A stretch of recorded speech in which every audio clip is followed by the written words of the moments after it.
జై జగనన్న. ఈ రాష్ట్రానికి పేదల పాలిట పెన్నిది, పేదలకి ఒక అండదండ, ఒక దేవుడు జగనన్న. మీ తండ్రి గారి ఆదర్శాలను పుణికిపుచ్చుకొని అంతకు రెట్టింపు ఉత్సాహంతో మీరు చేసినటువంటి అమోఘమైనటువంటి పాలన మేము చూసి ఉన్నాము. 3 సంవత్సరాలు అద్భుతమైన పాలన చేశారు. 2 సంవత్సరాలు కరోనాతోటి చాలా ఇబ్బందులు పడుతుంటే మీరు ఆదుకున్నారు. నిజంగా మీ గురించి ప్రత్యేకంగా చెప్పాల్సిన అవసరమే లేదు. బట్ నేను ఒక మనవి, నాలాంటి యువ నాయకులు చేయాలన్న ఆతృత, ఉత్సాహము, నిస్వార్థంగా ఉన్న ప్రతి ఒక్కరిని మీరు దగ్గరికి తీసి మీ కొత్తదనాన్ని తీసుకురండి.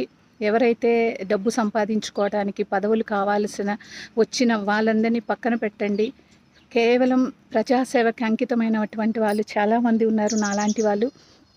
నేను ల్యాండ్ సర్వేయర్గా భద్రాచలం ఏజెన్సీ ప్రాంతంలో మీరు స్థాపించినటువంటి, మీరు సృష్టించినటువంటి సచివాలయం సర్వేయర్గా నేను విధులు నిర్వర్తించినప్పుడు నేను కొండ ప్రాంతంలో గుట్టల్లోకి ఎక్కి హెల్త్ క్యాంప్స్, విపత్తుల్లో కూడా వాళ్ళకి ఫుడ్ అదంతా నేను ప్రొవైడ్ చేశాను. చదువుకున్న వాళ్ళకి ఎన్నో సేవలు చేశాను.